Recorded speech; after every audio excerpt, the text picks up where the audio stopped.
you long for firmer muscles and smaller waist. Everybody does. Do you think you can't lose weight? Yes, you can. But the truth is you can't lose weight without a diet, a plan. Low-carb diet. Weight loss experts and diet plan authors all agree that much of our excess weight comes from the carbohydrates we eat, especially the highly refined or processed ones such as potatoes, baked goods, bread, pasta and other convenient foods. To aggravate the problem, few of us get enough exercise to ward off excess pounds.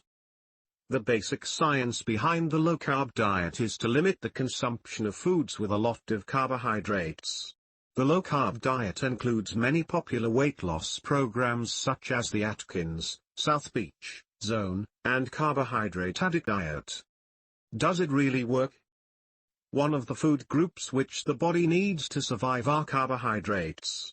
Carbohydrates, also referred to as carbs, come in two types, sugars and starches. Sugars are simple carbs, usually sweet tasting like biscuits and sweets and easily digested. Whereas, starches are complex carbs found in bread, pasta, noodles and rice and take longer to digest. The body transforms all these digestible carbs into glucose, the sugar that our cells use as fuel or energy. When glucose molecules pass from the intestine into the bloodstream, the pancreas releases insulin, a hormone that mobilizes cells to absorb it. Muscle, fat and other cells then absorb the excess glucose from the blood and insulin levels return to normal. After a meal high in glycemic index, ranking of foods according to how fast their sugars are released into the bloodstream, blood sugar levels rise higher and rapidly. The insulin needed to fill all that sugar into muscles and fat cells also weaken the activity of glucagon, a hormone that signals the body to burn stored fuel when blood sugar levels fall below a certain point. Glucose level drops so low, leaving the body starved for energy.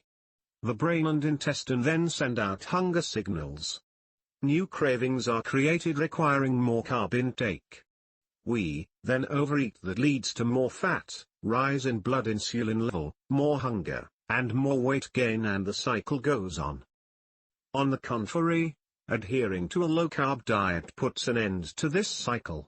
Reduced carbohydrates would mean decreased insulin level, increased glucagon level, weight loss, improved triglycerides, fats carried in the blood which are necessary but when excessive cause coronary damage, decrease in LDL, bad cholesterol, increase in HDL, good cholesterol.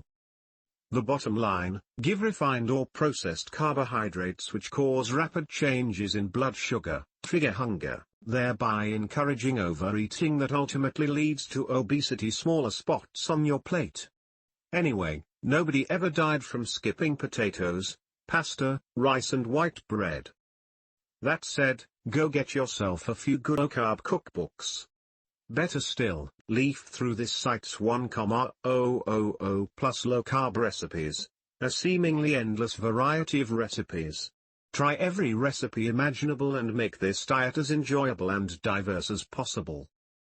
Yes, you can diet, lose weight, live longer. You long for firmer muscles and smaller waist. Everybody does.